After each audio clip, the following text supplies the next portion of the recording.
episode, oh dear, what is it, 23 of Little Big Knits.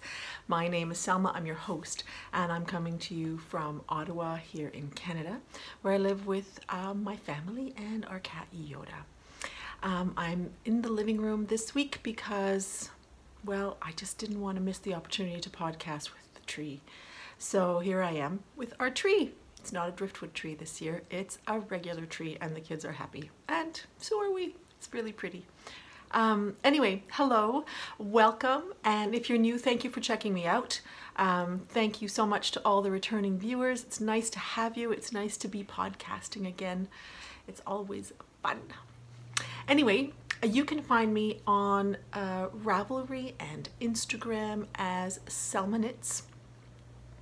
We have a group on Ravelry called Little Big Knits. You can come and join us there in the conversation, and there's an Ask Away thread. The show notes are generally found there, and our knit along conversations and finished object threads are there as well. So there you go. So before we begin, happy holidays to those of you who are celebrating. I hope you've enjoyed it. Well, those of us in the cold hemisphere or in the northern hemisphere, I have to say I always like the lights at Christmas time because it's so dark. So I just have lights all over my house, which you might have seen from the introduction video. I really like Christmas. I like the lights, I like the food, I like the music. So I really enjoy all of the sort of experiential aspects of Christmas. So anyway, I hope you've enjoyed whatever you've done, found moments of quiet, moments of fun, moments of whatever it is that you need. Hey, before I start, I'm just going to tell you that one of my Christmas presents from my son actually was this fabulous mug that I really, really like. And I am drinking a tea in there that came to me recently from England. My friend Marta sent me this tea from Whittard. It's number 305, and it's a licorice lemongrass tea. It's very bright, but there you go. That I'm very much enjoying. Woo, that is quite the lime green. Anyway, I'm really enjoying it in this mug. So what have we got today? I'm going to announce first of all the winners of the 3 patterns. Well, one of them was a pattern and 2 of them were pattern collections that I announced last time. So I'm going to announce the winners to those. I'm going to tell you a little bit about our upcoming knit along, crochet along for the Garments Galore Cal that we've got that's starting on January 1st. So if you're watching this in 2019 already, you're welcome to join us at any time during the year. Whips are welcome. Anyway, I'll tell you all about that in a moment. I'm not going to go too fast. I'll tell you about what I have finished, what I'm working on, and also I've got a couple of other little things for you today. We've got a needle review. I received some needles and from Knitter's Pride, and I'm going to review those for you, as well as I thought about doing a little bit of a cardigan review of the cardigans in my wardrobe, and sort of share my cardigan yays and nays, I guess, of the few cardigans that I have knit and my thoughts about future cardigans. So I'm going to share that with you as well, and then tell you a little bit about the Advent season and a recap of my word of the year and how that panned out, and my thoughts for 2019. So anyway, that's what we've got today. So away we go. We're going to start with the winners of the giveaways. So the first giveaway that I have was for the sparkling cider hat, a design by Kristen of VOOLENVINE, Kristen Lehrer, and a lovely hat that I happen to be knitting right now. So I'll show it to you a little bit later. And the winner of this was number 64, Jantine Urban is the person that was chosen for this. So Jantine, please get in touch with me to let me know your Ravelry name, and Kristen will gift that pattern to you. The next one was the collection by Megan Nodecker called This Must Be the Place. And in it is primarily a collection of sweaters, but there's also a couple of accessories in there. It's a beautiful collection. And this goes to Sarah Hepworth. Sarah, you were number 66 in the way I counted, and so congratulations. I think I know your name on Ravelry, but get in touch with me just in case, and I'll have Megan send that to you. And the last collection was also a collection by Megan Nodecker called Strand. And this was a series of primarily accessories knit with multiple yarns, and it's called Strand for a reason, because it's like multiple strands of yarns together. And this goes to Christine C. from Hamilton, Ontario. So congratulations to the three of you, Jantine, Sarah, and Christine. Just let me know what your Ravelry names are, either here on YouTube or get in touch with me on Ravelry, and I'll make sure that Megan and Kristen send you your patterns or your collections. Thank you very much to Kristen and to Megan for donating those beautiful, beautiful patterns. Actually, just yesterday, I was looking at Megan's sweater called Mount Pleasant, I believe, from the This Must Be the Place collection, and trying to decide. I have some yarn that I'd like to use for a small top, and I was trying to decide if that one might be the one. So we'll see what happens with that yarn, but it's a pattern that I have been looking at for quite a while. So anyway, there you go. Congratulations to everybody, and again, thank you. And then I'll just quickly announce our Garments Galore Cal. I've talked about it before. Kate of the Hawthorne Cottage Craft podcast and myself are co-hosting a year-long Garments Galore knit-along, and crocheted items are welcome. We just call it a knit-along. It's starting on January 1st. It goes until December 31st. We will be hosting it both in each of our groups, so you can join into both. We will both have chatter threads, and we will both have a general sweater finished object thread as well. But then we'll have some special threads. In my group, there will also be a thread for men's sweaters. So this means that if you are knitting a sweater for a man, whether you're a man knitting for a man or you're somebody else knitting for a man, if it's a men's sweater, you can enter it into that special finished object thread, as well as in the general thread, so you can double dip. And you can also enter it into Kate's general finished object thread. Kate will have a special thread for yoked sweaters. So any sweaters that are made with a yoke in them. Actually, this is a cardigan that's got a yoke to it, and I'll talk about this in the cardigan section probably. Or sweaters or cardigans that have yokes on them, and so you can enter into that thread if you happen to make a yoked sweater, which are very much in fashion. So I'm actually planning a couple this year, probably. They're on my list of things that I'd like to make and that I have yarn for, so they might end up there as well. And then as of May 1st, we will start a summer fibers thread. So this would be for any garment that is made with plant-based fibers. We haven't actually talked about the percentage, so we'll have to get back to you on that. I'm assuming that we'll do something like what I did last year, probably of a minimum of 45% plant-based fibers in there, but Kate and I'll have to confirm that for you. And that starts in May 1st, and it goes until December 31st. So anybody who is in the southern hemisphere can put their sweaters there at any time after May 1st. If you happen to knit something earlier in the year, you can add it at that point, and we'll keep that going from May 1st until December 31st. So I hope you'll join us. If you haven't been planning to, if you want to make a sweater, you've never made one, this is a great time. And in the chatter thread is a great place to share what you're thinking of making, any woes you've had or any questions you have, and myself or somebody else will chime in and respond. So the chatter has already started, so feel free to chime in. So welcome, and use the hashtag GarmentsGaloreCal 2019 if you want to post on Instagram.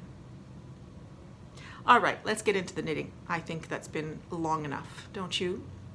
So first, before we go anywhere, I'd like to tell you a little bit about what I'm wearing, because I'm actually wearing a second willow top that I sewed. I won't take my cardigan off, but I had, if you recall, the first one I made, I was, oops, my bra showing, I was a little concerned about the shoulder, and so I fixed that, and it's definitely better. There's still a bit of a funny a little bit of a funny thing here, but overall I would say that it fits better up here. And it was really nice to make a second willow top when, you know, I've made it already, and it had been a few months, so it was good to sort of recap some of the techniques in there. And I made this at the sewing date night that I've told you guys about, which is working out perfectly for me because I just can't find the time or the space for sewing at home very easily. So every couple of weeks I go to Fabrications, it's local sewing shop and fabric shop, and I use one of the machines. There are 6 of us there at a time, and you have to sign up for it, and it's just great, 3 hours of sewing. So it's wonderful. And so I made this the last time, and I started a project bag for myself, which I'll finish the next time I go in, and hopefully then start on another garment. So that's that. Very pleased. So other things that I have finished. The first thing is that I couldn't show you last time, but I'll plunk in a picture here, is the 4th pair of wood SORREL fingerless mitts that I've made by Melissa SCHAWSCHWARY, and the last pair for now. Thank you very much. They were really enjoyable to knit, and I really enjoy wearing the ones that I have. In fact, I'm often wearing the second pair that I made for myself, the ones with the WOOLENVINE yarns. I'm often wearing those at work because my office is really freezing. So I made this 4th pair for my friend Lee, gave them to her for Christmas, and I had made a hat out of the same yarn that I used for hers, which is the periwinkle sheep. I don't know the colorway actually. I never wrote it in Ravelry, and the band is long gone, but it was a yarn from the periwinkle sheep that I got at Rhinebeck a couple of years ago. She's always at Rhinebeck, and she has great colors. I've used 2 of her yarns, and I really enjoy them, and I would buy them again.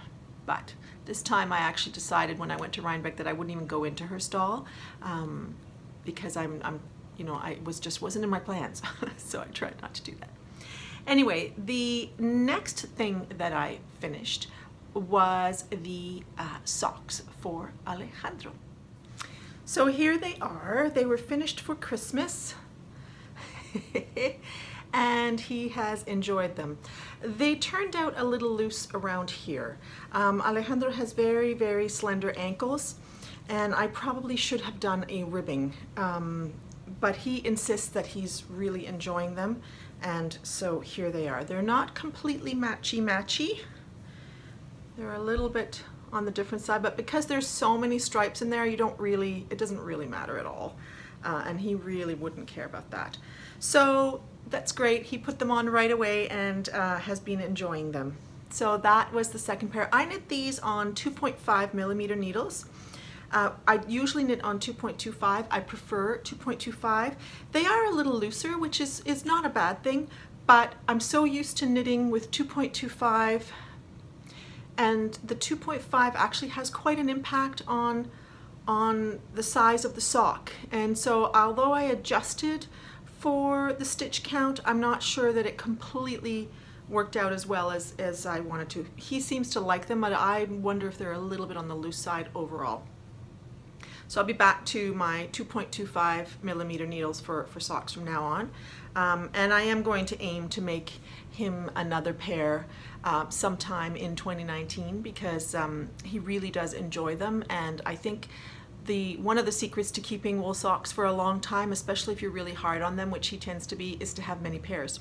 So, and he does tend to wear them, as do I. I wear my wool socks every day, all winter long, basically from October until April, unless we're having a really warm April.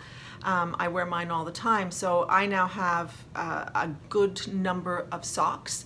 I knit a lot at one point and then lost my mojo completely for that, but I wear all those socks, which is really great. So that was FO number 2. Those were my Christmas gifts for people, and this year I just made the 2 things. I usually pick a couple of people that I want to make things for. The other 2 things I put on my FO list, but in the end they're not actually FOs completely yet in the formal sense of the word. I'll show them to you anyway. The first one is the skirt. I showed it to you last time, and although I have finished the knitting, I have not completely finished the elastic band at the top. I started sewing it, but I haven't finished it, and I have to get the elastic for the waistband, but I'm going to show it to you. So here it is. Here is the skirt. You may recall, if you watched last time, it was double-stranded with a Gotland yarn that I'd gotten at Edinburgh Yarn Festival and leftovers of a hemp wool. And I was worried that I wouldn't have enough of the hemp wool, and I was right. But luckily it went until practically the very top, and then I switched to another brown that I had. And you can see the difference, but it really isn't a glaring difference, and it turned out that it was really just for the waistband. So it's worked out really well. In fact, I have it here. This was a Galway Heather brown that I had in my stash, and this was the Gotland, which is sort of, you can see that this is a more muted brown, and this is a very rich chocolate. So luckily the other yarn really kept, I was able to use it till just about at the waistband, and then I just knit the waistband. I did one row of garter and then knit, continued knitting and stocking stitch. Somebody asked if I could show how I am sewing the edge, and it's really just a question of picking the end of the stitch from the cast off row and trying to go as straight along, picking a purl bump and sewing it into it, and I just end up making kind of like a candy cane ridge there. I don't know if this is the right way to do things, but it seems to work. And so the most important thing to do is to go around, try and keep this straight so that my other skirt, the gray one, it's a little crooked. This one I've managed to pay more attention. It's all remains straight, whereas in my other skirt it kind of tends to go a little bit sideways. So I was not always, you know, with the folded edge, I wasn't always straight on straight. One side ended up being a little bit, you know, to the side like that. So to try and keep it straight, and I still have a little bit of sewing to do, just this bit here. I'll have to leave some open, get the elastic, and last time I chose about a good inch wide elastic. Cut it to the width, sew it up so that it's all in the round, and then close up the remainder and finish the sewing. The width of the elastic, I just try and make it, it's really just to keep the skirt up. So I don't want it too tight because I don't want to look like a snowman. And I just want it so that it'll keep the skirt up. So really I just choose, you know, my waist minus maybe about an inch or so, so that there's a little bit of tension, but not a lot. And then I just put it in the skirt, and it's really a very easy, very, very easy concept. So hopefully this will be really fully finished next time, and I'll show it to you. The other item that I have been working on, and I hadn't cast on the last time that I podcasted, is a pair of mittens. So this is a pair of mittens that I kind of designed myself. So these mittens were knit out of a combination of two yarns. This is the Grey Sheep Hampshire 4-ply that my friend Kate of Hawthorne Cottage Craft sent to me after her trip to the Edinburgh Yarn Festival last year, which was very kind. It's beautiful, beautiful yarn. It looks woolen spun to me, and I knew that I wanted to make something for my hands with this. However, I had just made some fingerless gloves. Originally I thought fingerless gloves, but I thought I really don't need any more of those. I've got 2 pairs, but I could use a pair of mittens because the mittens that I really love are kind of on their way out. I've worn them a lot. And another pair that I made ended up a little bit too loosely knit, and so they're not the warmest mitts at all. So I decided, let's see if I combined some drops kid silk with this, what would happen. And I had in my head, I just wanted some simple mittens with maybe a slight stitch pattern on them. And so I made these. These are not in the, although I had them again in my FO list, I can't completely call them FOs yet because as you can see, I haven't sewed in the ends, but I'm going to redo the thumb. And there are some little structural issues, like I've got some issues happening with the gusset, which I think is primarily because the mitten is a little short. So I'm not quite sure. I have to fix these a little bit. I want to finish that differently, and I have to decide if they are fine the way they are, or if I want to, you know, pull this back and knit them a little bit longer. I used not a bobble. It wasn't a bobble, and it wasn't even a bobble technique per se, but it was kind of like a partial bobble that I had seen in a stitch dictionary somewhere in my collection. And I thought, oh, that looks cool, let's try that. And I really like them, and they are going to be wonderful warm mittens, but I just have to tweak it a little bit. And somebody had suggested that I write up this pattern. We'll see. We'll see if that ends up happening. For now, I'm certainly just enjoying the exploration of mittens. And actually, when I was a bit frustrated with my thumb, I decided to get some books out of the library on mittens. And one of the books that I got was this one here. In fact, I still have my sticker. You can called The Mitten Handbook.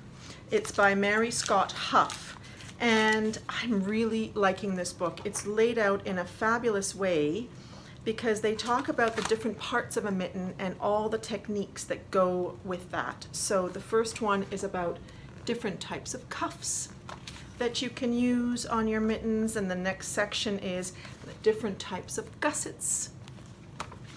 And there are, they name, I think, 8 different types of gussets, and then they talk about a variety of different types of tops to a mitten. So it's really quite interesting how they lay it out. I really like how it's laid out. And then they do talk about some different constructions, bottom up and top down mittens. And then there are some patterns for different types of mittens if you feel like doing that. So this is going to be helpful for me. I think I've realized what I don't like about my thumb thanks to this, and I'm just going to change that, and then I might just try lengthening the mitten just a tad, which is unfortunate because the pattern, the stitch pattern, just kind of fits so beautifully, and it sort of followed the decreases, which I was basically doing, you know, a decrease on each side, and then at the very top when I had 7 stitches left, I just pulled the yarn through. But I think they're just a little bit too short. They just need to be a tiny bit longer. So those, I believe, are my, what were supposed to be FOs. They're not all FOs. And I haven't been very quick to finish things like the mittens. I could have done that already, and I just felt like doing other things, so I did. So, on to works in progress.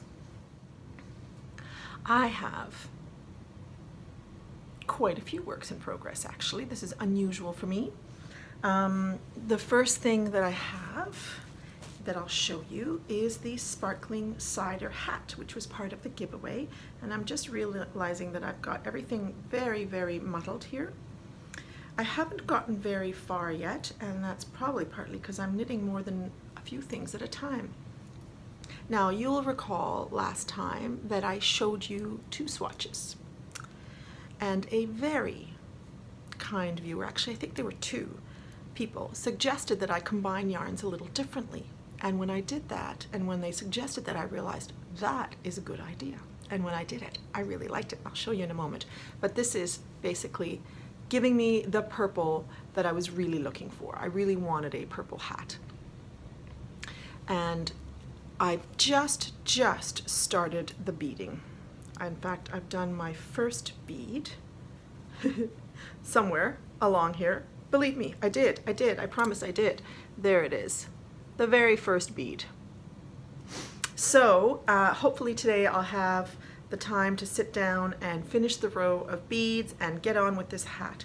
So what yarns did I end up combining, you ask? So I had shown you these two yarns, but in different combinations. So this one was by Holland Handmade. It was a one-of-a-kind colorway in a BFL nylon yarn that Erin of Holland and Handmade had given to me, and I really liked. And then instead of the Drops Kid Silk that had made it very pink, I added this VOOLENVINE in her ghost lace base, her mohair base, in the colorway THAW, and I added this to it.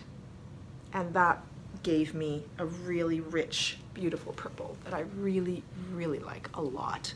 It's just a lot happening in there, but not too busy. I do wonder, I think that the pattern will show up overall. You don't see it quite yet because there's not a whole lot yet, but this is going to be wonderful. So, and I am knitting it on the new needles that I'm going to talk to you about, which are these wonderful ginger needles. So that's going beautifully well. I am knitting it on, I think I'm knitting it on 3.75s. Kristen had suggested 3.5s, I believe, so I went up a tiny bit. I just felt that it might be a little bit too tight somehow, or and I think it's, I'm glad I did that. So far, so good. So I'll tell you more about it when it's finished. This will be finished soon because I intend to wear it in January when I go to New York. I'm going to New York for Vogue Knitting Live. It was a little bit of a spontaneous decision, and I'm really excited. I've been wanting to go to Vogue Knitting Live for years, and it's just never happened, and it was really kind of eating away at me that I really wanted to go. And then somebody at work who's also a knitter, Shella, who's the baddie knitter on Instagram and on Ravelry, and she also has a podcast, she said she'd go. So the two of us are going to Vogue Knitting Live together, and I intend to wear this hat at Vogue Knitting Live, or to New York anyway. It might be too warm at Vogue Knitting Live to wear a hat. We'll see. And I'm using these very, very teeny weeny crochet hook. This is a 1.25 millimeter crochet hook to put on the beads that I got, which are these purple beads here. I got these at a local bead shop on Colonnade Road if you happen to be from Ottawa, and they're just called a 6-0 purple clear 48. That's it. I'm assuming there are, I don't know what the 48's for, but anyway, there will definitely be enough beads in there for the hat. And that is being kept in a bag of mine that I made years ago, and I just love the colors on it. So that's my first work in progress.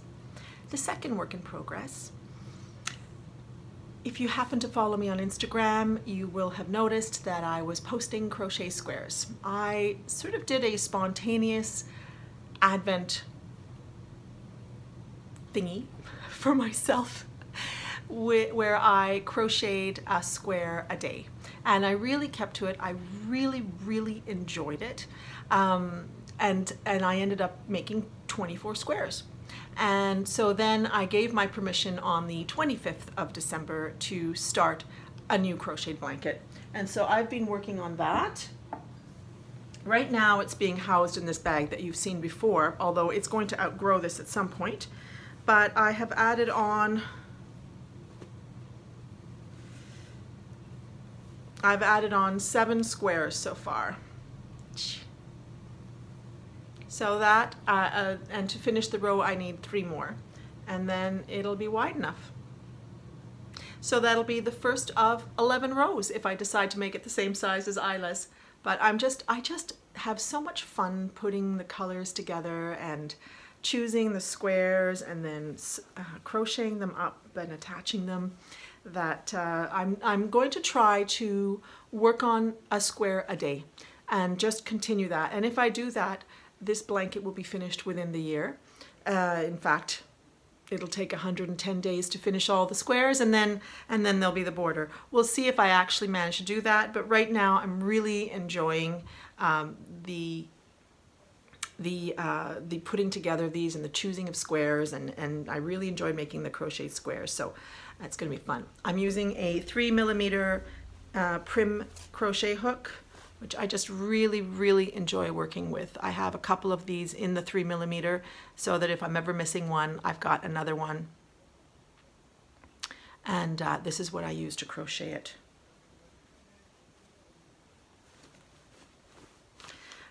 It was oodles of fun to do that. I have to say, I've never really gotten into the Advent season that much. I've done, you know, little chocolate calendars for my kids and so forth, and I still do. I do my own Advent calendar for them where I put chocolates and tea usually. Sometimes Alejandro has added riddles in there, and where the kids had to find something in the house according to the riddle or things like that. But I've never really gotten involved. This year I got myself a David's Tea Advent calendar, and then I spontaneously started doing this crochet calendar, well, crochet Advent for myself, which I really enjoyed. The David's Tea, I'm going to be honest, I'm not sure I would do it again.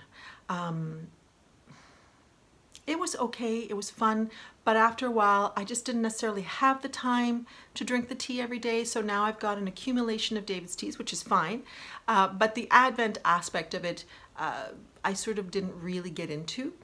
I think it's more fun when it's a little bit, I think with a different variety of teas perhaps, or just not always tea, some different things or something like that. But the crochet part I really enjoyed a lot. So I can see why people were making Advent socks and all things like that. So I hope to keep that spirit of once a day and on this blanket as well, which I think is a great thing to do in the month of January, which can sometimes feel a little bit odd after the, you know, the bustle of the Christmas season. That quiet can be really wonderful, but sometimes it can also be a little bit, sort of seem a little bit strange and empty. But I think it's a fun time to start things like that as well, and you know, people are often starting their resolutions, so I guess if there's a resolution, this will be mine. And then, the last time I spoke to you guys, I was telling you of my woes with my Mojo, and I had so many wonderful comments from you guys. Thank you so much. And then it lasted, it continued to last, and then somehow I just kind of let it go and just accepted the fact that I just didn't feel like knitting sweaters, and that I was going to focus on small things like the Christmas gifts and the blanket squares and the mittens and so forth. And then suddenly one day, it all just came together. And I had gotten some mohair to swatch for the sparkling cider hat, and then it just dawned on me that it was a really lovely combination of different purples, and that perhaps I could finally cast on this sweater from this book. This is a book by Kate Davies, which I bought in, was it in September? Or I think there was a one-day fiber festival in Kemptville. And I bought one skein of yarn, which I showed you guys, but I didn't show you the books that I bought, because I bought 2 books by her. And this was one of them. And I bought it for this sweater because I really love that sweater. And I also bought it for a vest that's in here, which is another pattern that I really enjoy and hope to make at some point, which is this one here. I really like that a lot. But when I was looking at the mohair, and I was in Wabi Sabi, the store where I bought the mohair, suddenly I realized, wait a second, this is made out of a lace weight alpaca, sort of a brushed alpaca silk yarn. So kind of like a mohair, but alpaca. It's made out of Fiberspates Cumulus, but that is would be an expensive yarn that I would need to order from the UK. And so I thought maybe I could do it with the mohair. So I swatched with the mohair and I decided that's that. So I started it just around Christmas and I just have not been able to stop knitting on it. I absolutely love it. Her sweater is fairly opaque because I think the alpaca fills up the space a little bit more than the mohair. Mine is going to be a little bit transparent, so I'm going to have to find a camisole to wear underneath it. But that is quite okay because I am so incredibly in love with this. So, oh dear. Okay, I'm just going to ignore the fact that I just lost a whole bunch of stitches. Here we are. It is this light, I swear it would float if I let go of it, light texture that I've made. And so her pattern has 4 colors in it, and for some reason I just couldn't figure out, I didn't like any of the choices that I was choosing for the cuffs.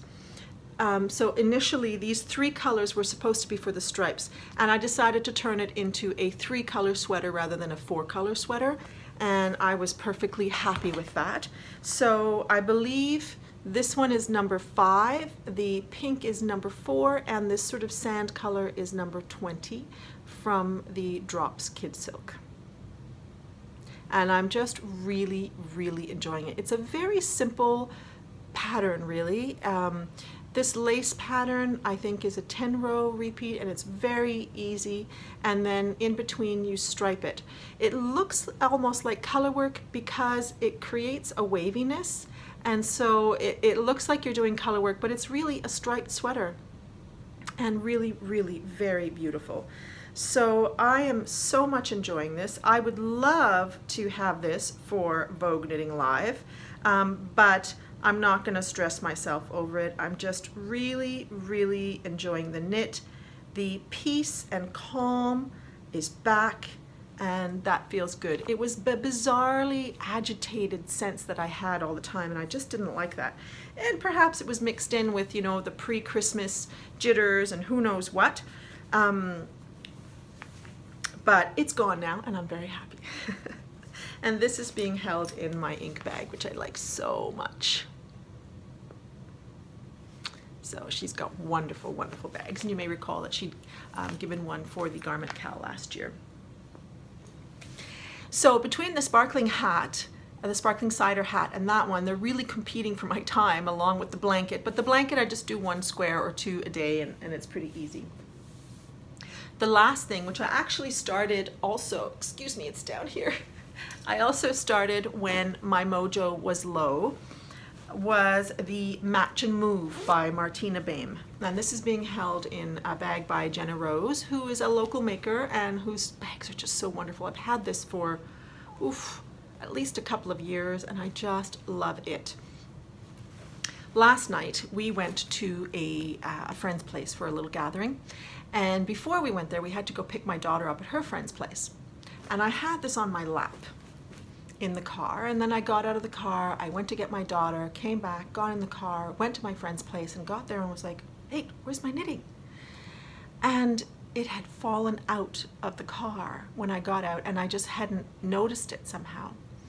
And I thought, oh my gosh, what's happened to my knitting? So anyway, I ended up calling my friend's, my daughter's friend's father and saying, could you check if there's a bag outside? So he very graciously went and said, it's there, and they kept it. And nothing had happened, which is great because it was pretty slushy and wet last night.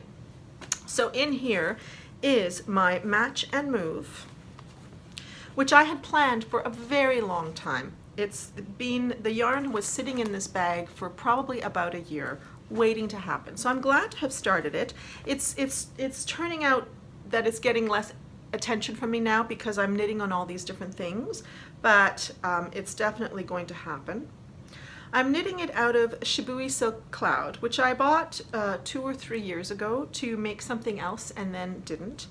And I'm double stranding it with a yarn that I dyed. So right now it looks like lingerie somehow, but this you can see is the Shibui Cloud that's very transparent. This is the yarn that I dyed at some point. It's a mystery yarn. I bought it in a bin. I don't know what it is. It's clearly wool, and it feels like it's got quite a bit of structure to it.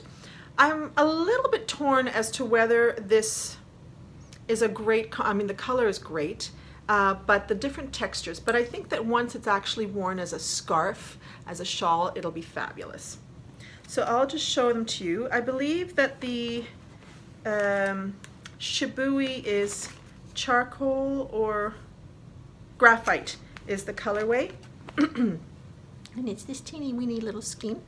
And this is the yarn that I dyed up. And it was not a cream colored yarn, it was sort of a bit of a camel colored yarn, and I used a jacquard dye in the gunpowder metal color, and it just turned into this great sort of deep gray with a bit of a blue tinge to it. So I'm combining those two for the match and move. I'm knitting it on larger needles than Martina BEHM. She tends to knit her shawls on very small needles, and I don't know if that's because she likes things tight or if she's a very loose knitter, but I'm knitting it on a 4mm needle because that is how I tend to like my shawls. I'm not 100% sure I've got enough of this because I've got two. I've only got one of these. There may not be enough. And so I've been looking at different options to combine with this, and I might use this, which is not very different. I'll see when I get there, but this is also from VOOLENVINE yarns and on her NOUVEAU base, and it's called Ray of Sunshine. And this yarn, as well as the mohair that I'm using in my sparkling hat, my friend Sue had gifted me last year for my birthday, I think. So I'm really happy to be using these, and this is also just such a stunning color, and although it's not very different, I don't really want this to be a really contrasty, stripy thing. So we'll see. I'm gonna knit a little bit more of it and then make a decision about whether I want to put this or use this for something else, and perhaps find another yarn in my stash to combine with this. So this is a really simple knit. So it's the type of thing that if for some reason the sparkling cider hat can't have my attention because it requires attention, or it's just not the right situation to be working on the Myrtle sweater by Kate Davies, because it's not difficult, but with the fine yarn, like I need to be paying attention to it because it's the type of yarn that you could easily not completely get the hook, the loop from it. You could end up grabbing a fiber instead and end up with a drop stitch. So you have to pay a little bit of attention to it. Whereas this is quite mindless at this point. Because I'm still on the increases, and then eventually you go down and it ends up being a long sort of shawl knit on the bias. And just very nice, kind of geometric, and it's one that I've been wanting to make for such a long time, so I'm so glad that I finally cast this on. This bag was sitting there. In fact, I even thought at one point, where is that Jenna Rose bag? And then I remembered that that project was in there waiting to happen. So I think that is that for whips. That seems like enough. I'll tell you a little bit about a couple of things that came my way this Christmas that are related to our community. And I keep looking back there because they're there. So just a second. I'm back. So the first thing is that my friend Sue gave me a Christmas bag, which is awesome. Although all my projects were a little bit bigger by the time this came, so I wasn't able to use it this Christmas, but I'm looking forward to it. And maybe next year my sock mojo will be back, or I'll be making something small. So she made that, as well as some lovely green stitch markers. Thank you, Sue. Earlier in the fall, I gave myself something, but then somehow I decided that it needed to be wrapped and put under the Christmas tree. So that's what I did. But it was a lovely, lovely eco-printed silk scarf by Maria of Ninja Chickens.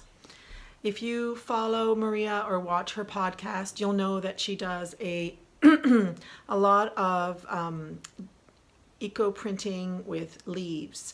And does it say what this is made with? This is dyed with logwood and printed with butterfly bush, maple, rose, marigold, and heuchera. I mean, how? And when I saw it, and the beautiful color of gray with the yellows in it, of course, I fell in love because they happen to be some of my favorite colors. And so I got this for myself, and I'm really looking forward to wearing it now that it's been unwrapped. but just absolutely, absolutely beautiful work that she does.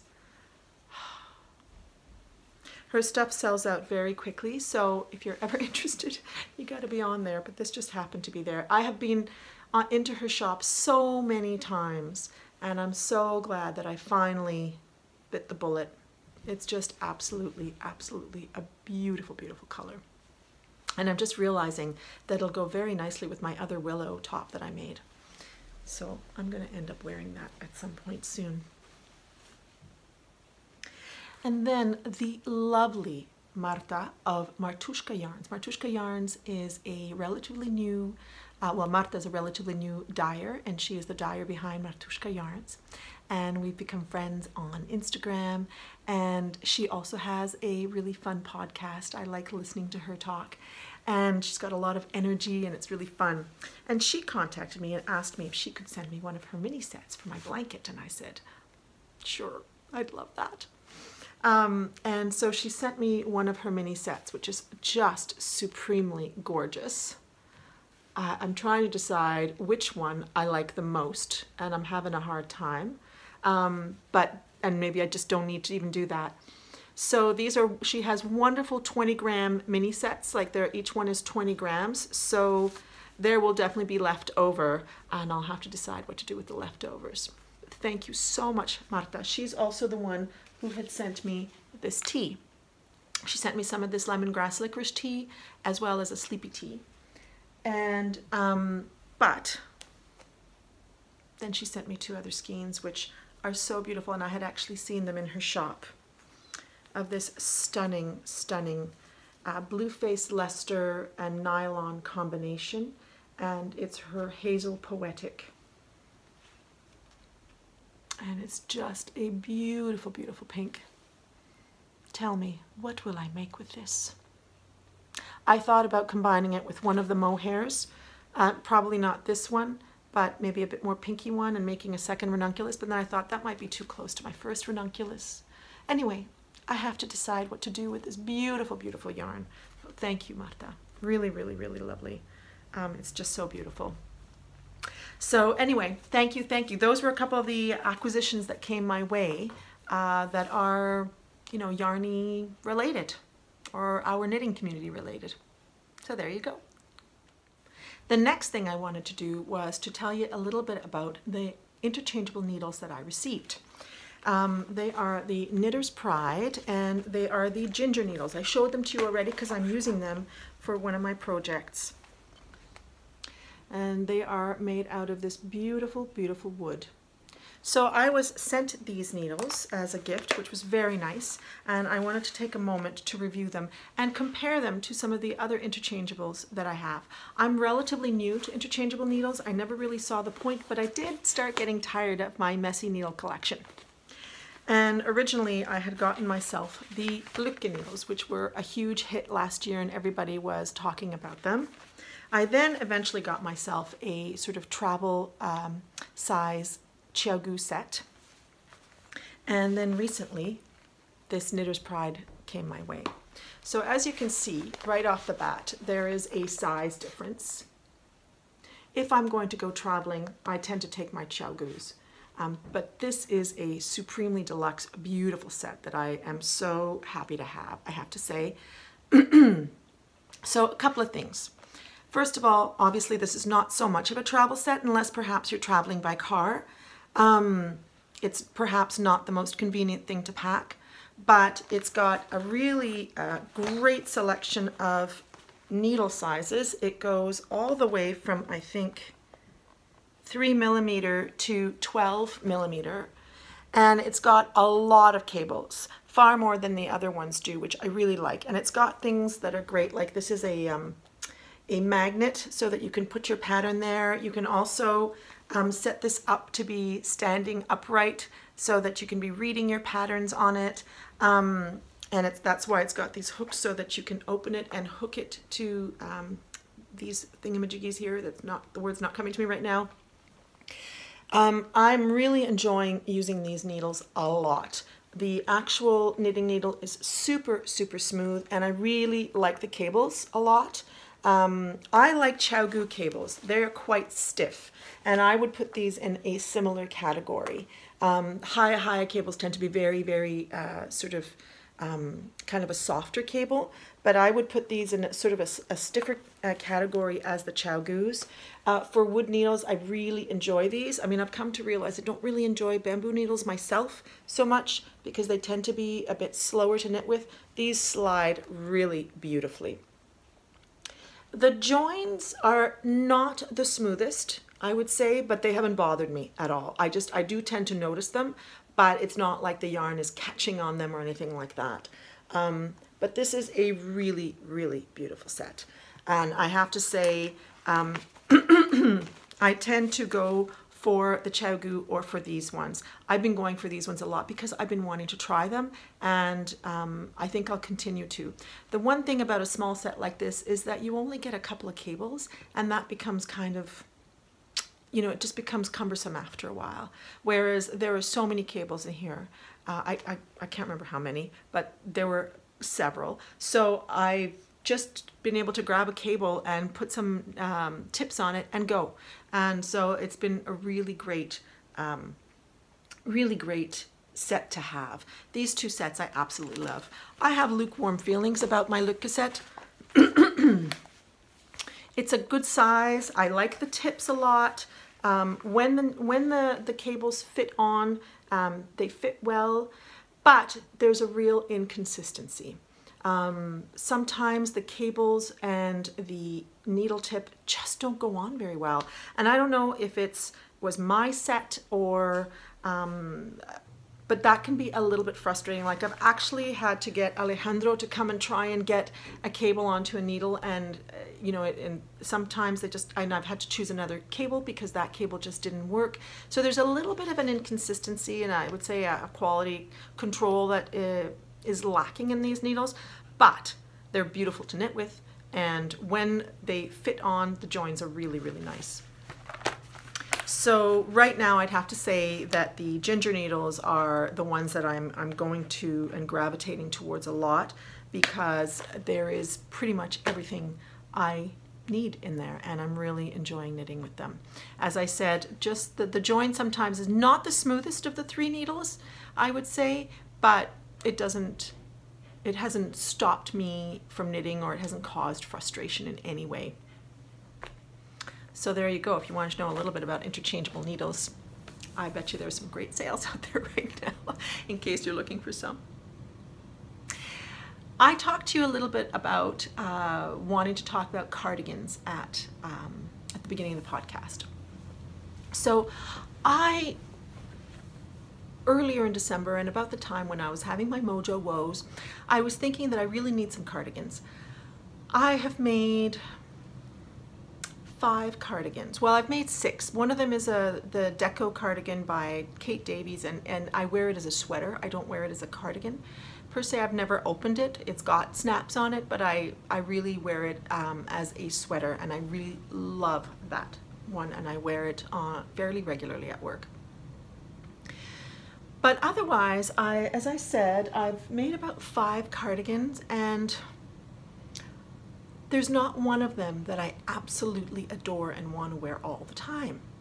So I started thinking I really should make some cardigans, and so I started to think about what is it that I'm looking for in a cardigan? What do I need in a cardigan that I have not been able to find? So I thought I would share with you some of the pluses and minuses and the cardigans that I've made so far, and my musings about what it is that I am going to look for in a cardigan for the next ones that I make. So I won't necessarily go completely in chronological order, but I thought I would share with you the dud of all duds first. I actually wear this cardigan at home as a sort of a house coat type of thing. A morning coat over my nightie when I get up in the mornings. This was the February lady sweater, which was really big on Ravelry, sort of in the early days of Ravelry. And it's a very, very simple top-down construction. I made it in this green yarn. Actually, the thing I like the most about this is the buttons that I used. Quite like those buttons. Simple garter stitch, top-down construction with this fairly easy lace on it. It was a little boxy, I gotta be honest, but the main problem with this was my yarn choice. If you can see, it's just a pilling mess. It's looking more crisp, I find, on camera, but it's a very, very fuzzy mess. So my lesson from this cardigan was not to use a thick single ply yarn for clothing because it's just not going to look that nice after a while. This is the Malabrigo worsted. I have used the Malabrigo worsted in a hat and also in mitts, and while it pilled, once those were picked off, they were fine. But I find on a garment, it just isn't attractive enough. Like, I don't know if you can see how fuzzy that is. So, note to self, I will not be using a single ply yarn of this nature again for a garment myself. I know a lot of people knit garments out of fingering weight single plies. I don't know if they do the same thing. I've made a scarf out of the Madeline Tosh single ply yarn and it looks fabulous. So it may depend on how the single ply is also treated. I don't know. This is not superwash, whereas a lot of single plies are superwash, and that may have an impact as well. It's now got a hole in it there, but this just ended up being kind of a bit of a blobby type of cardigan. So it didn't fulfill what I needed from a cardigan at all. This was probably, the one that I'm wearing actually is probably the last cardigan that I made, and I'll talk about it just because I happen to be wearing it. And the lesson that I gleaned from this. I had wanted to make this cardigan for quite a long time. It is the Garter Yoke cardigan by Melissa LaBarre. It's an older Vogue knitting pattern, and I'd had it in my collection of patterns for a long time.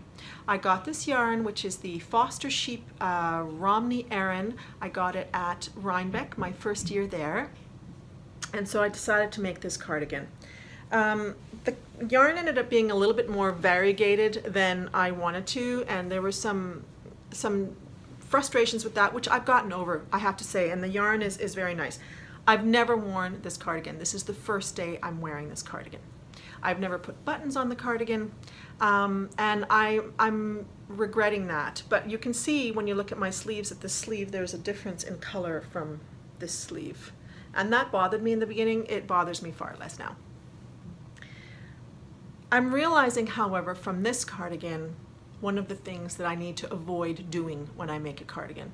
This fits very nicely on top. Once I have buttons on it, it just sits really beautifully. But I'm going to stand up. This is going to be a bit of a messy moment. So, the thing that I did with this cardigan that I would not do again is waist shaping. There's quite a bit of waist shaping, and so what ends up happening is that it closes up here, but then it does this down there. You know, if I were to close that, it would just be, you know, it would be very awkward. So I've learned now that I don't want to do waist shaping in my cardigans. I don't have the greatest waistline, and so the waist shaping just ends up making it an awkward cardigan for me to wear. I actually, since taking this out of the closet when I was wanting to do this cardigan review, I want to wear this cardigan. So I am considering ripping it out and just re-knitting the body and maybe making it a tiny bit shorter, just about the length of this top, and eliminating the waist shaping.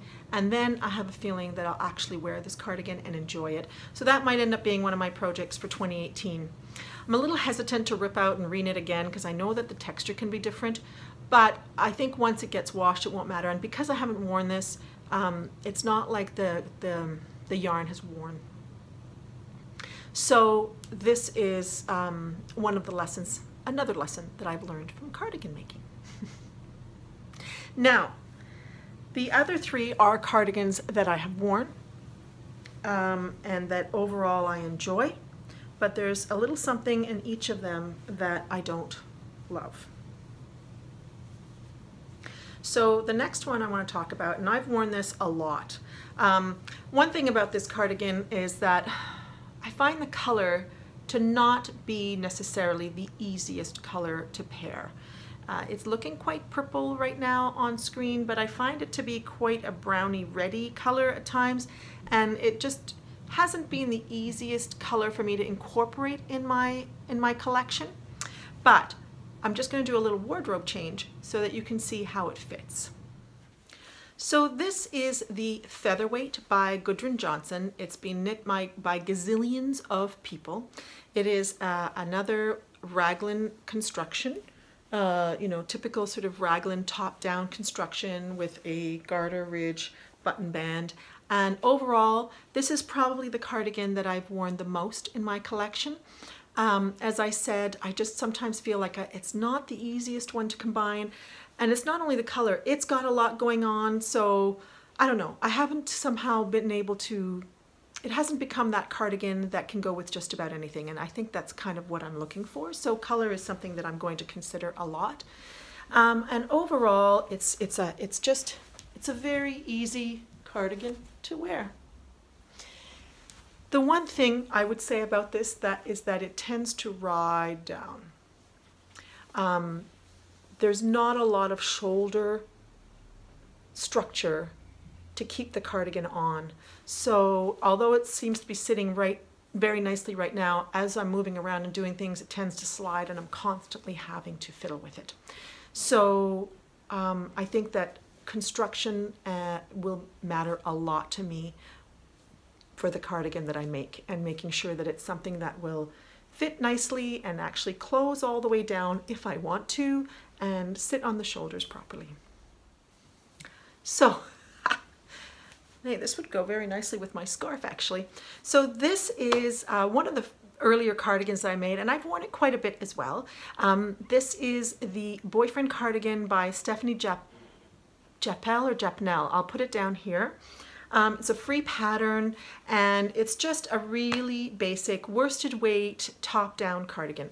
I'd say the only weird thing about this is that she has you cast on a bunch of stitches here, which kind of ends up doing this bunching thing. If you only cast on one, it would have been a nicer V. And this has been overall a pretty good cardigan. I've never put buttons on it because I realized I would never wear it closed, and I just kind of liked it like this.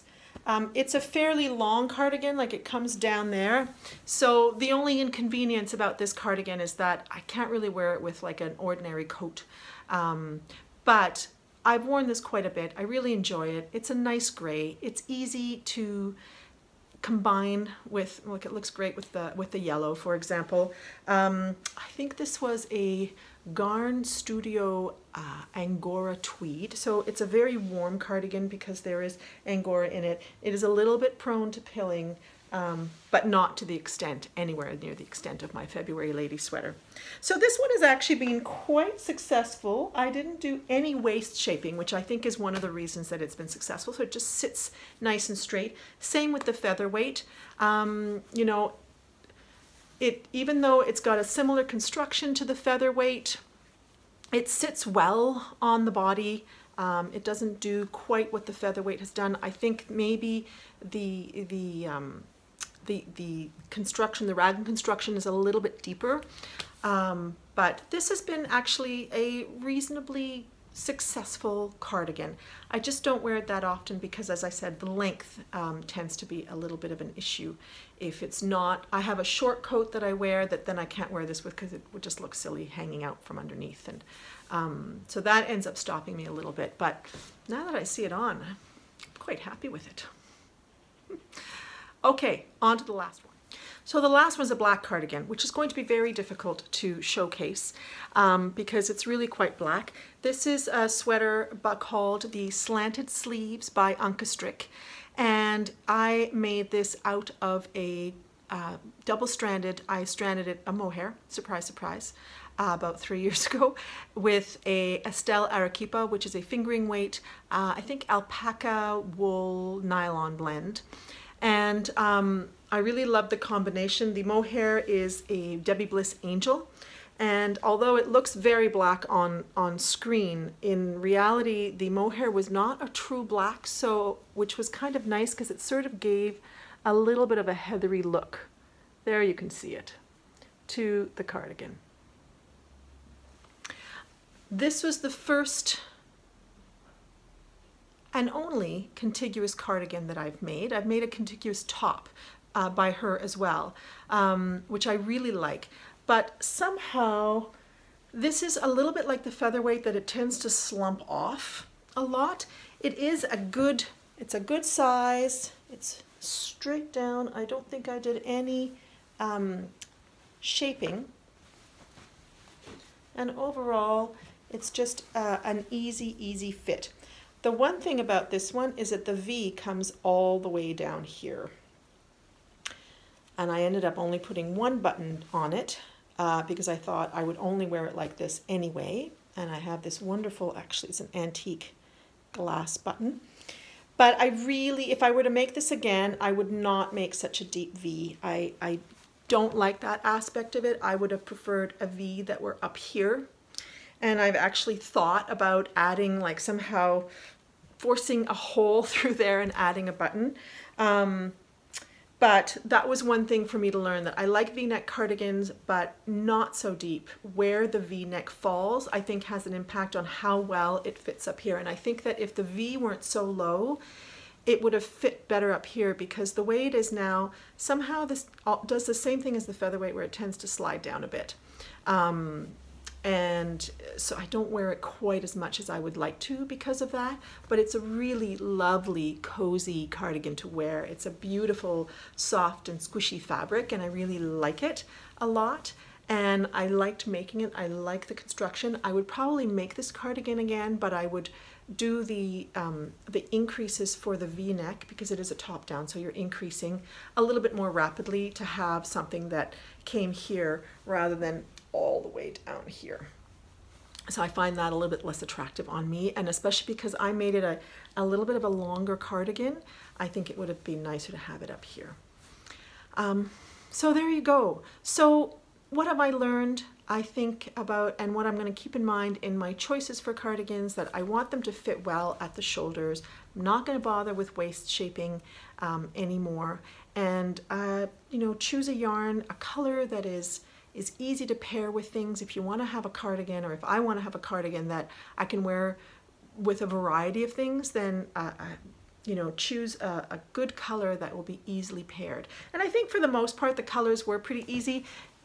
It was probably really only this one that just became somehow a little bit difficult for me to pair anyway. Maybe I'm a little bit conservative in the way that I pair clothing. Yeah, so in 2019, perhaps I'll make a cardigan or two. I would like to. I've been looking at cardigans and pairing yarns and thinking about colors, and so at some point a cardigan will get cast on, possibly a gray one, possibly a blue one. I'm very much drawn to, oh, excuse the sirens, I'm very much drawn to the Stockbridge by Isolde Teague. It looks like a really good everyday cardigan. So I've been thinking about that. I've also been thinking about the Girlfriend cardigan by Heidi Kiermaier, which is be a nice everyday loose cardigan. So there are lots of thoughts going through my mind, and we'll see what actually ends up materializing for 2019. So hopefully that was interesting. It was actually a good exercise for me to go through thinking about my cardigans and what worked and what didn't, and I just don't want to make that mistake. With my sweaters, I'd say like the majority of my sweaters are worn, but somehow cardigans end up, you know, not necessarily in the full dud corner, but just not quite as versatile as what I expect them to be. So 2018 is almost over. It may be over depending on when you've watched this. And so, of course, I have been thinking a little bit about this year, about what I've been making, a little bit about what I've been into. This was, as you know, if you've been watching the podcast, this was a heavy year for me. I don't want to say it was a terrible year. I mean, in some ways it was. but all the events that happened were all normal life events, just sad events, and a lot of them all at once, it felt like. And so I did wonder at one point if I was going to kind of lift out of that state of sadness. And I have to say the Christmas season has been so lovely. It's just, the year has ended on such a lovely, light and airy and high feeling. So I'm very happy with how this year has ended, because it certainly was intense at points. But when I thought a little bit about this year, one thing I wanted to think about a little bit was, you know, some of the stuff that I've been enjoying this year. And I'd say that this was the year of the audio. This was my audio year, more than my video year. I got into audio podcasts a little bit more, and I have to say I really am grateful almost to Helen Stewart, because her podcast, Curious Handmade, accompanied me on many road trips or healing walks around my neighborhood. And I've just really grown to look forward to her podcast. I'd never really paid much attention to audio podcasts that much, but hers was one of the highlights for me this year, along with some CBC ones. I really enjoy Q and The Current. And I've recently started listening to Love to Sew. A couple of people had mentioned their interview with Gretchen Rubin. Gretchen Rubin is a writer who writes a lot. She has a podcast called The Happier Podcast, and she writes a lot about knowing who you are and finding your happiness through that. I would say I haven't done any of her reading, I haven't read any of her books, but they interviewed her on the Love to Sew podcast, which was really, really enjoyable. And since then I've listened to a couple of other podcasts of theirs and have really enjoyed them. They have some really interesting interviews with people. If you do happen to listen to the Love to Sew with Gretchen Rubin, I thought it was absolutely hilarious, because she talked about the way we face expectations, in a sense, and that there are 4 different styles of facing expectations. And she talked about also, you know, how we tend to approach making in a way. And I realized from listening to her that I am somebody who is an obliger. I like to, you know, to meet the expectations of others. I'm not always so great with my own discipline and my own expectations, but I'm also a little bit of a rebel. I don't like to be told. So people are posting their Make 9s for 2019, and I've had almost an allergic reaction to that. And I realized after listening to that podcast, it's because I don't like to box myself in. I might have a lot of plans going in my head, but then, for example, the Myrtle sweater by Kate Davies, that was not in my plans, in my immediate plans, and then poop, that's what I ended up doing. And so I tend to have a hard time with, sometimes with situations where there's sort of an expectation to box and to categorize things. So that was really interesting, because I realized why I really didn't want to participate in the Make 9. So you won't get that from me. Doesn't mean that other people won't enjoy others, but I don't, and I really enjoy seeing people's, but I can't do it myself. I just could not say that, and then I'd feel like I had to do it. Some people will do it and then they're okay, they'll post their Make 9, but then they're okay with not actually following through. I'd be really bothered for not following through.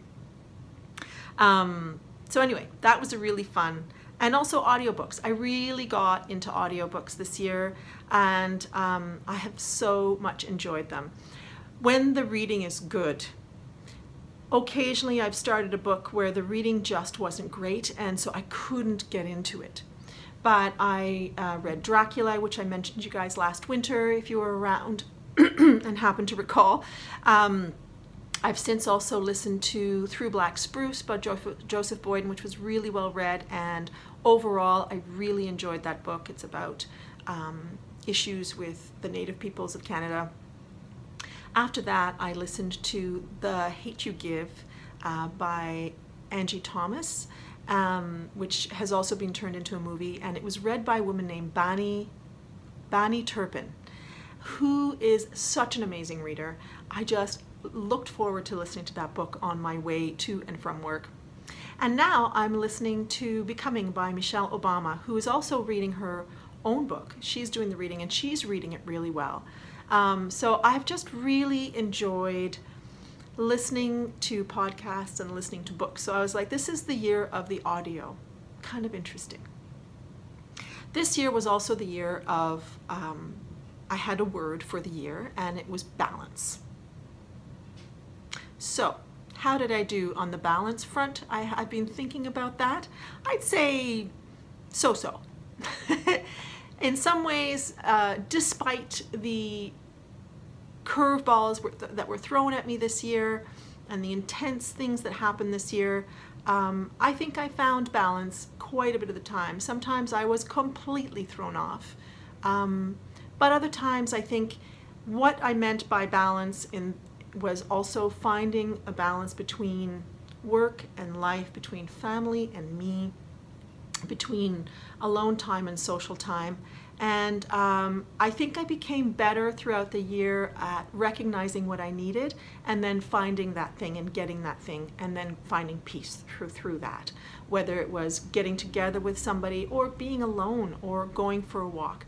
I think I did decently well. I think there were some areas where I dropped things that perhaps I really needed, like I didn't do as much yoga as I normally would.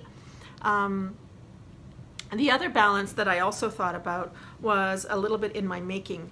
I think I would have liked to do a little bit more variety of things. I'm ending the year with beading, which is new for me, and I definitely upped my game for sewing this year. So those are two really wonderful things. So I won't be too hard on myself about that, but I would like to incorporate more new things next year. I also did a little thing about in and out of yarn. So I kept a list of all the yarn that I was using up and all the yarn that was coming into my life. And I'd have to say that until August, I was actually doing quite well.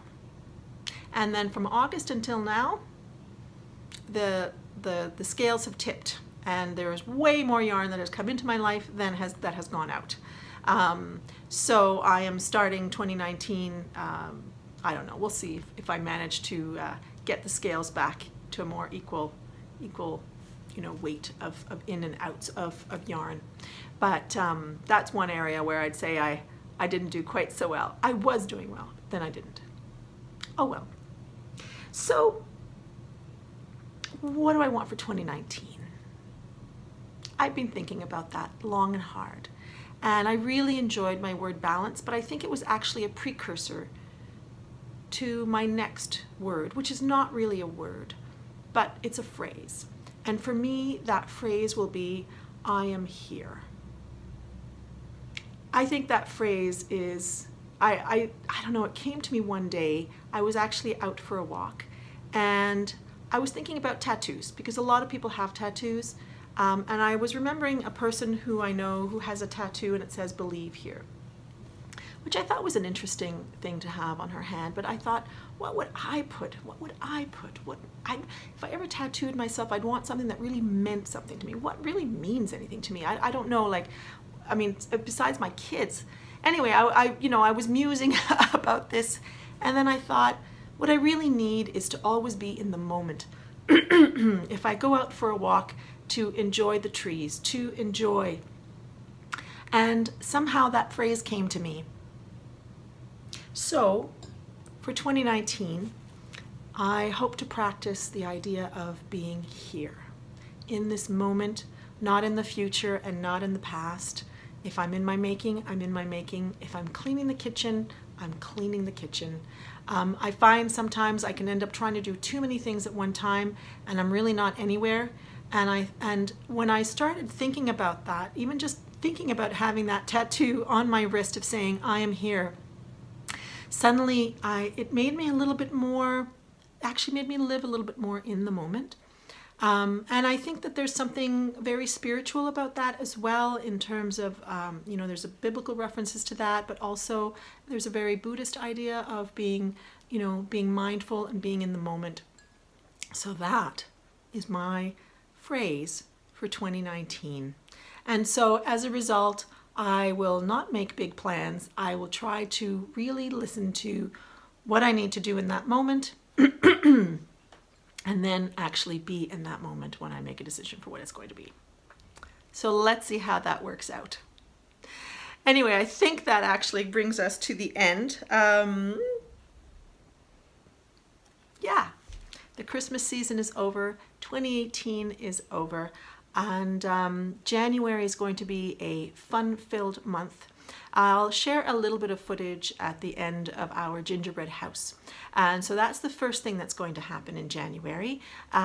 We are going to have a gathering on the 6th of January, which is Epiphany, and that is Demolition Day, as my mother called it, where we will be demolishing our gingerbread house and sharing it with friends. So, and then I'll be getting ready for Vogue Knitting Live. So January is promising to be a fun month, and then we'll see what the rest of the year has to bring. So there you go, my friends. I hope that 2019 brings you joy, hope, peace, love.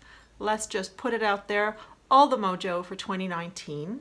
And I will probably see you I suspect either just before or just after Vogue Knitting Live, and I'll be sure to share lots of footage from New York and from the event itself. So I hope you've enjoyed our time together, have had some making time and some tea or coffee or who knows what, and I hope that everything is coming together for a good 2019. Take care. Bye-bye. Yoda, you didn't come on the podcast. Hey, Yoda.